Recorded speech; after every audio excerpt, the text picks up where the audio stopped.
Hello वांगशन family, आप सभी का स्वागत है गाइस। तो आज मैं इस फैन फिक्शन का नेक्स्ट पार्ट लेके आई हूँ। उम्मीद है आप सभी लोग ठीक होंगे। तो जिन लोगों ने चैनल को सब्सक्राइब नहीं किया प्लीज़ सब्सक्राइब कर लो गाइस, और वीडियोस को लाइक कर लो। तो आज का पार्ट मैं स्टार्ट करती हूँ। तो पिछले पार्ट में मैं देखा था कि जो वेंग होता है वो फंस गया होता है जंगल में, और मतलब कि बहुत देर तक भटकने के बाद भी उसको कुछ रास्ता वे नहीं मिलता। तो फिर वो रो रहा होता है। जब वांजी उसके पास आता है तो जो वेंग होता है वो उसको देख के रोने लग जाता है, और उसने मतलब कि स्वॉर्ड गलत पकड़ ली होती है, जिसके कारण जो वेंग को है वो चोट लग गई थी उसके हाथ पे। उसके हाथ से ब्लीडिंग निकल रही, थोड़ा सा खून निकल रहा था। और उसने जैसे ही वांजी को देखा था उसने बिना कुछ सोच समझे वो भागता हुआ गया था। उसने वांजी को हग कर लिया था, और मतलब कि रोने लग गया था। जो वांजी था उसने भी उसको वेंग को अलग नहीं किया था, क्योंकि उसने भी वेंग की कंडीशन देखी थी जो इस टाइम सही नहीं थी। क्योंकि वेंग बहुत ज़्यादा डर गया था, क्योंकि एक तो जंगल में जंगली जानवरों की आवाज़ें आ रही थी, रात का समय था, कभी वो जंगल में ऐसे रहा नहीं अपने मॉडर्न वर्ल्ड में, और अब इस जगह पे उसको मतलब ऐसे देखना पड़ रहा था। तो उसकी हालत थी बहुत ख़राब हो गई थी, तो इसलिए फूट फूट के रो रहा था। तो वांजी भी उसको कुछ नहीं कहता, उसको सहारा देता है। तो जो वेंग है उसको मारता भी है मुक्कों मुक्कों से उसके चेस्ट पे, और कहता है कि तुम बहुत ख़राब हो, तुम्हें ज़रा सा भी फील नहीं हुआ कि अगर मुझे कोई जानवर खा गया तो। मुझे तो स्वॉर्ड चलानी भी नहीं आती है, मैंने तुम्हें बोला था, पर तुम फिर भी मुझे छोड़ के चले गए, और अब क्या करने आए हो? मुझे मर जाने देते ना यहीं पे। मैं यहीं से तो जानवर खाया था, मुझका तो ठंड से ही मर जाता था, तो ठीक होता ना तुम्हारे लिए। तो फिर जो वांजी होता है ऐसा तो कुछ नहीं कहता, बट वो अपने पॉकेट से एक कपड़े का टुकड़ा निकालता है और वेंग का जो हाथ है उसको पकड़ता है। पकड़ के और उसके हाथ से ब्लीडिंग हो रही थी, उस पर अच्छे से कपड़े को लपेट के बांध देता है, जिससे कि उसका जो खून है वो बहना बंद हो जाए। उसकी स्पॉट जो लग गई थी उसके हाथ पे खुद ही। और फिर उसके बाद जो वांजी है उसको कुछ नहीं कहता, और कहता है चलो यहाँ चले, बहुत रात हो रही है, हमें नहीं रुकना चाहिए। तो वेंग कुछ नहीं कहता, पर जैसे ही वांजी इसको चलाने की कोशिश करता तो वेंग से चला नहीं जा रहा था, क्योंकि जो वेंग के जो पैर में कांटा लग गया होता है, मतलब कि वो नंगे पैर ही भाग रहा था। वो इतना डर गया था कि डर के मारे जो वेंग के जो जूते थे पता नहीं कहीं छूट गए जंगल में, और वो नंगे पैर ही भाग रहा था, जिसके कारण उसके पैरों में थोड़ी सी चोट आ गई थी। तो कांटा लग गया जिसके कारण उसे चला नहीं जा रहा था। तो वांजी देखता है कि वेंग चला नहीं जा रहा, तो फिर वो वेंग कहता है कि वेंग चलो हमें जाना चाहिए। तो वेंग कहता है तुम्हें दिख नहीं रहा, मुझे चोट आई है, मैं नहीं जा सकता हूँ। तो वांजी कहता है तो फिर कैसे जाओगे? तो वेंग कहता है कि नीचे बैठो। तो वांजी कहता है क्यों? तो वेंग कहता है मैंने बोला ना बैठो। फिर वो रोने लग जाता है। तो फिर वांजी कहता है अच्छा ठीक है। फिर जैसे ही वांजी बैठता है तो वेंग जो होता है उसकी पीठ पे ऐसे उसको पकड़ के उसकी पीठ पे ऐसे पकड़ लेता है उसको, और उसके पीठ पे हो जाता है, और कहता है वांजी को कि मुझे उठाओ, मैं नहीं चल सकता, तो मुझे उठा के ले जाना होगा। तो वांजी उसको कहता है कि नहीं मैं तुम्हें ऐसे नहीं ले जा सकता। बट वेंग कहता तुम लेके जाओगे कि नहीं जाओगे? तो फिर वांजी ना चाहते हुए भी वो वेंग को उठा लेता है, और उठाता है, और उसको मतलब कि टच नहीं करता वांजी। तो फिर वेंग को जो है बहुत मतलब कि पेन होने लगता है उसके हाथों में। कहता है जो वेंग के हाथों में पेन होने लगता था, तो वांजी भी कहता है कि अपने हाथ मेरे कमर पे लगाओ, मेरे पैरों का पकड़ो, नहीं तो मैं गिर जाऊंगा, मुझे चोट लग जाएगी, मेरी हड्डियाँ टूट जाएंगी। तुम क्या चाहते हो? तुम्हारी वजह से एक तो मुझे चोट लग गई, और तुम मुझे पकड़ भी नहीं रहे हो। तो फिर जब वांजी जो है वो हिचकिचाते हुए वेंग के तो पैरों को पकड़ लेता है, और उसको पीछे से, जिसके कारण वेंग आराम से बैठ सके उसकी बैक पे, और फिर वो उसको ऐसे ही कैरी करते हुए ले जाता है। पर जो वेंग तभी भी रो रहा था और सिसकियाँ ले रहा था। और तो वांजी देखता है कि जो वेंग के जो आंसू है वो बह रहे थे, और वेंग जो अपना जो आंसू है वो वांजी के कपड़ों में साफ़ कर रहा था, इवन कि अपना मुँह भी पूरा वांजी के कपड़ों में ही साफ़ कर रहा था। बट वांजी उसको कुछ नहीं कहता, और वो उसको कैरी करके ले आता है। और वेंग जो शिकायतें कर रहा था रास्ते भर, वो कहता है कि तुम बहुत ख़राब हो, तुम बहुत बुरे हो, मैं तुमसे इतना अच्छा समझता था, मैं तुम्हें अपना बेस्ट फ्रेंड मानता हूँ, तुम ऐसे हो। बट वांजी उसको ये शब्द नहीं कहता, और उसको ऐसे कैरी करते हुए लेके जाता है। और फिर जब वो देखता है कि वहाँ पे बाकी जो लोग हैं, तो जैसे ही वो वेंग को जो है थोड़ी दूरी पे ही उतार देता है। तो जो वेंग कहता है तुमने मुझे उतारा क्यों? तो वांजी कहता है कि मैं तुम्हें ऐसे नहीं लेके आ सकता, सब लोग देखेंगे तो क्या सोचेंगे? तो वेंग कहता है क्या सोचेंगे, सबको तो पता ही है कि हाँ तुम मुझे कैरी करके लेके आ रहे हो, उसमें सोचना नहीं क्या बात है, हम दोनों फ्रेंड्स हैं। तो वांजी इस बात को काटते हुए कहता है कि वेंग हम फ्रेंड्स नहीं हैं। वो लोग वैसे बातें कर ही रहे थे कि तो जो न्यूज़ है ना उसकी जो नज़र है उन दोनों में पड़ती है, और वो चिल्लाता है देखो वेंग और वांग चिल्लाता है वांजी वेंग को ले आया। सबके साथ फटाफट से जाते हैं उनके पास और जाके जो है वेंग को पकड़ते हैं। तो वेंग जो है कुछ नहीं कहता, उसने अपने आँसू पहले साफ़ कर लिए होते हैं। तो फिर सबसे पूछते हैं वेंग से कि तुम कहाँ रह गए, तुम ठीक हो? तो वेंग कहता है कि हाँ मैं ठीक हूँ, मुझे थोड़ी सी चोट आ गई थी इसलिए मैं नहीं आ पा रहा था। तो सबके सब जो वेंग को लेके जाते हैं जो उनका जो घर था वहाँ पे, और लेके जाके वेंग को जो है वहाँ पे मेडिकल रूम में बिठा देते हैं, जहाँ पे जो बेंचिंग होती है, डॉक्टर होती है वहाँ की, वो आती है और आके वेंग के सिर पे मारते हुए, तुम फिर जख्मी हो गए, तुम कितनी बार जख्मी हो गए, तुम जब भी मेरे पास आते हो जख्मी होते हो, अब कैसे लड़के आए हो? तो जो वेंग को समझ नहीं आता, फिर बेंचिंग कहती है ओह मैं तो भूल ही गई थी कि तुम्हें कुछ मेमोरीज डिलीट हो गई हैं। फिर वो कहती है कि मेरा नाम बेंचिंग है, मैं वेंग की बचपन की दोस्त हूँ। तो वेंग कहता है अच्छा, तो कहता है अच्छा तुम मेरे बचपन की दोस्त हो? तो वेंची कहती है हाँ, और मैं डॉक्टर हूँ, मैं तुम्हारा इलाज करती हूँ हर बार, इस बार कहाँ सिर फुड़ा के आए हो अपना? तो वेंग कहता है मैंने कहीं नहीं सिर फुड़ाया, बस मैं थोड़ी सी चोट आ गई है। तो वेंची कहती है ले आओ दिखाओ। फिर वो कहती है कि ये अच्छा, ये तुमने कपड़ा बांधा, अच्छा किया। इसको फिर कपड़े को निकाल देती है और कपड़े को फेंकने लगती है। तो वेंग कहता है कि नहीं इसे फेंको मत, इसे मुझे दे दो, ये किसी और का है, मुझे रिटर्न करना होगा।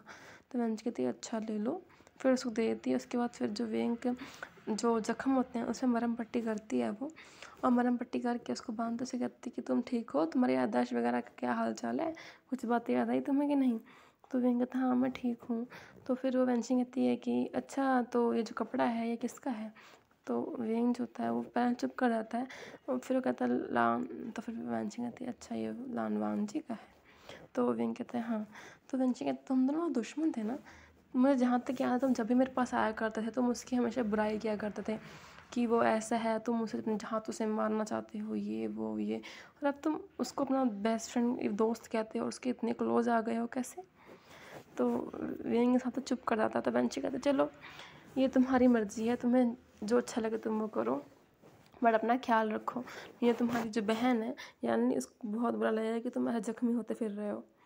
तो वेंग कहता है कि हाँ मैं अपना ख्याल रखूँगा वेंची, तुम चिंता मत करो। तो वेंची कहता चलो ठीक है तुम जाओ। तो वेंग जो है वो चला जाता है वहाँ से और अपने कमरे में जाके वहाँ पे लेट जाता है। ये सब बात सोच रहा था कि कैसे जो वांजी है उसको बचाने के लिए आया, भले ही उसका दुश्मन है, इस वर्ल्ड में एनिमी रह चुका है उसका, मतलब दोनों उसके राइवल थे कल्टीवेशन वर्ल्ड ने, बट फिर भी वो उसको बचाने के लिए आया। और उस वेंग को ये बात बहुत अच्छी लगती है उसकी। इधर जो वांजी होता है वो अपने कमरे में जाके अपने जो कपड़ों को निकालता है और देखता है कि उस पर जो वेंग के जो निशान है, मतलब कि उसके जो रोने के जो निशान, आंसुओं के निशान होते हैं, उसे अपना मुंह साफ़ किया होता है, उसके दाग लग गए होते हैं, और वेंग के नाखून और थोड़ा सा जो वेंग का जो ब्लड था निकला था हाथ से, उसके भी जो धब्बे थे उसके वाइट रोब से लग गए थे। तो वांजी जो अपने रोब्स को निकाल के रख देता है और न्यू रोब्स को पहन लेता है और पहन के सो जाता है। बट वो आज सो नहीं पा रहा था क्योंकि आज उसको वही सब बातें याद आ रही थी जो दिन में हुई थी वेंग और उसके बीच। बट फिर भी वो कैसे भी करके वो सो जाता है। तो नेक्स्ट मॉर्निंग होती है तो सुबह क्लास में पहुंचता है तो वहाँ पे जो वेंग होता है वो भी आता है और आके सीधा ही सबके सामने वो जाके वांजी के पास जाके बैठ जाता है। और ये देख कर सबके सब हैरान होते हैं कि जो वेंग है आज पहली बार जाके वांजी की साथ साथ सीटें बैठा है। वांजी जो होता है वेंग को तिरछी निगाह से देखता है और फिर जो वेंग है उसका प्यारी से मान लेते कहता है कि अच्छा तुम मुझे देख रहे हो, तुम पूछना चाहते हो कि मैं कैसा हूँ? मैं बिल्कुल ठीक हूँ वांजी, तुम्हारी वजह से मैं बिल्कुल ठीक हूँ और मेरा हाथ भी बिल्कुल ठीक है, देख ही रहे हो तो मुझे कुछ नहीं हुआ है। और उसके बाद फिर जो वेंग होता है अपने जो कपड़ों में से, रोप में से, वही वांजी का जो बांधा हुआ जो क्लोथ था उसको निकालता है और निकाल के उस वांजी को रिटर्न करते हुए कहता है ये तुम्हारा है, तुमने मुझसे बांधा था, मैंने उसको बिल्कुल नीट एंड क्लीन करके तुमको दे दिया। तो वांजी कहता है कि नहीं मुझे इसकी ज़रूरत नहीं है। बट वेंग एक नहीं सुनता है, उस कपड़े को वांजी के क्लोथ्स में डाल देता है, कहता है कि मैंने बोला ना ये तुम्हारे लिए, इसको अपने पास रखो। तो वांजी कुछ नहीं कर पाता है और सभी जो लोग होते हैं वेंग की हरकतों को देख रहे थे और कहते क्या हद में ये पगला तो नहीं गया है, ये हंगुन से ऐसे पंगे ले रहा है आजकल। तब जो न्यूसन आता है कहता है कि मैं जाता हूँ उसके पास, और न्यूसन जाके वेंग के कंधे पे हाथ रखते उसे कान में कहता है कि तुम्हें क्या हरकतें कर रहे हो, तुम क्यों उसके पास बैठे, तुम मेरे साथ बैठा करते थे ना, यहाँ मत बैठो, क्यों मुसीबत मोल रहे हो? आज अगर प्रैक्टिस के टाइम से तुम्हें फिर से जख्मी कर दिया ना, फिर से तुम्हारा सिर फूट गया तो फिर पता नहीं जिंदा बचोगे कि नहीं बचोगे। इस बात पर वेंग गुस्सा करते हुए कहता है, जोर से बोलता है तो क्या हो गया अगर मैं वांजी के पास बैठा हूँ तो, मुझसे गोदी में तो नहीं बैठा ना, पास तो बैठ ही सकता हूँ। ये बात सुन के भाई सबके सब वहाँ पे हैरान हो जाते हैं कि वांग जी ने इतने बोल्ड शब्द सबके सामने कह दिए। और ये बात सुनकर तो वांग जी भी ऑकवर्ड हो जाता है कि वेंग उसकी गोदी में बैठने की बातें कर रहा है। उसके बाद वांग जी था वो भी खांसने लग जाता है। और तभी वहाँ पे जो जीवजन होते हैं वो आते हैं, और इसके आने पर सभी लोग जाकर अपने सीटों पर बैठ जाते हैं। जीवजन आते हैं और आते ही वो पहले वेंग से उसका हाल चाल पूछते हैं। कहते हैं कि वेंग आशिन तुम कैसे हो, तुम्हें कहीं चोट वगैरह तो नहीं आई थी रात को, मुझे पता लगा कि तुम थोड़ा इंजर्ड हो गए हो, सब ठीक है। तो वेंग कहता है कि जीवजन मैं ठीक हूँ, मुझे थैंक यू कहना चाहिए आपके ब्रदर को, क्योंकि इसकी वजह से मैं ठीक हूँ, इसने मेरी हेल्प की थी। ये बात सुनकर खुद जीवजन हैरान हो जाते हैं कि वांग जी ने वेंग की हेल्प की थी। वांग जी ने जो आज तक कभी किसी की हेल्प नहीं करता, और उसने अपने राइवल की हेल्प की थी। तो जीवजन इस बात पे मतलब वेंग से ऐसे देख रहे थे, ऐसे कि पूछ रहे थे क्या ये सच है। तो वेंग से बातें कहता है ये बिल्कुल सच है, मैं आपको सच बोल रहा हूँ, वांग जी ने मेरी हेल्प की थी। उसके बाद फिर क्या होता है कि जो जीवजन होते हैं उन सभी को ले आते हैं उनकी प्रैक्टिस करने के लिए, जिसमें जो वेंग होता है वो भी जाता है उनके साथ प्रैक्टिस करने के लिए। और तो वहाँ पे ना वो लोग तपती धूप में, मतलब कि जो सूरज होता है वो आसमान पे होता है, वहाँ पे अपने स्वॉर्ड प्रैक्टिस कर रहे थे। और फिर जो है वेंग को भी देते हैं उसकी स्वॉर्ड और प्रैक्टिस करने के लिए कहते हैं। बट जो वेंग होता है उसको तो स्वॉर्ड पकड़नी आती नहीं थी, ये बात वांग जी को पहले से ही पता था। तो वांग जी को पता था कि जरूर कुछ ना कुछ गड़बड़ करेगा। तो वांग जी के सामने, जो वेंग के सामने जो होता है एक दूसरा पर्सन होता है, और वेंग को जब स्वॉर्ड चलाने में कहते हैं तो वेंग क्या करता है, वो स्वॉर्ड निकालता रहता है, इसमें बिल्कुल सही निकालता, बट उसे तो उठा ही नहीं जा रही थी स्वॉर्ड। स्वॉर्ड मारने में कहीं और मार रहा था ऐसे, पता नहीं क्या ही, उस स्वॉर्ड ले लेके गिर रहा था, और उसको तो चलानी भी नहीं आ रही स्वॉर्ड। और जो दूसरा जो पर्सन होता है वो जैसे ही अपने स्वॉर्ड से वेंग के ऊपर हमला करने वाला था, वेंग का ध्यान नहीं जाता, वो स्वॉर्ड सीधा आके वेंग को लगने वाली थी कि तभी जो वांग जी होता है अपनी बीचिंग से उस स्वॉर्ड को रोक लेता है। और कहता है, और वेंग को की तरफ तिरछी निगाहों से गुस्से देखता है, और तभी जीवजन होते हैं वो भी आके रोकते हैं इस बात को। और जो दूसरा जो पर्सन होता है उसको दूसरा जो पर्सन होता है वो उसको कहते हैं कि तुम्हें किसने कहा था हमला करने के लिए, तुम्हें अक्ल नहीं है, तुम ऐसे कैसे मतलब कि हमला कर सकते हो कि वेंग के ऊपर। मैंने सिर्फ तुम्हें मतलब कि उसको सिखाने के लिए बोला था, उसको प्रैक्टिस कराने के लिए बोला था, कि हमें नहीं पता कि उसको कितना कुछ याद है अपनी फाइटिंग स्किल वगैरह के बारे में, और तुम उसको डायरेक्ट ऐसे हार्म करना चाहते हो क्या। तो इस बात पे जो जो दूसरा पर्सन होता है, जो कल्टिवेटर होता है, वो शर्मिंदा होता है। जो उसको पनिशमेंट देते हैं कि जाओ तुम्हें पनिशमेंट दिया दे, तुम सुबह से लेकर शाम तक धूप में ही बैठे रहोगे। तो चला जाता है। तो फिर जो जो वांग होता है वो भी साइड हो जाता है। उसके बाद जीवजन वेंग से पूछता है कि तुम्हें स्वॉर्ड चलानी आती है। तो इस बात पे जो वेंग होता है अपना सिर नाम हिला देता है। तो जीवजन पूछते हैं कुछ तो आता होगा तुम्हें।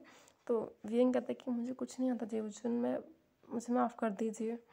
तो जीवजन कहता है चलो कोई बात नहीं, तुम पहले बहुत अच्छे थे, तो जो कुछ भी तुम्हारे साथ हुआ उसके बाद तुम भूल गए हो, कोई बात नहीं।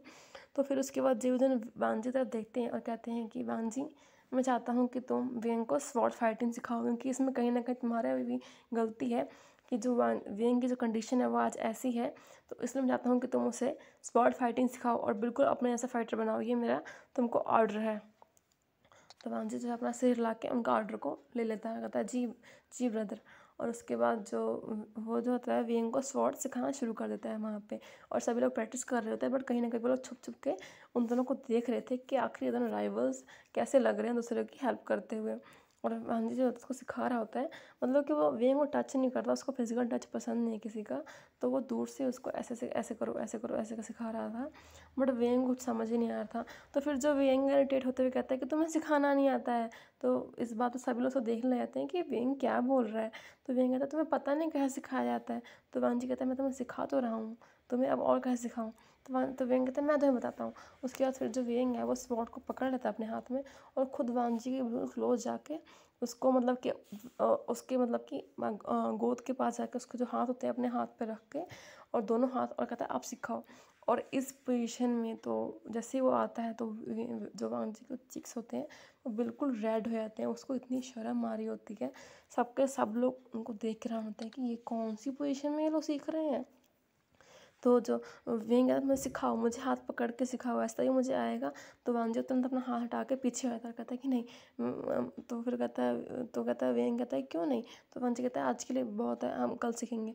और ऐसा करके वहाँ से तुरंत निकल जाता है, भाग जाता है, क्योंकि वांग जी की कंडीशन नहीं होती वहाँ खड़ने की, उसको इतना शर्म फील हो रही होती है।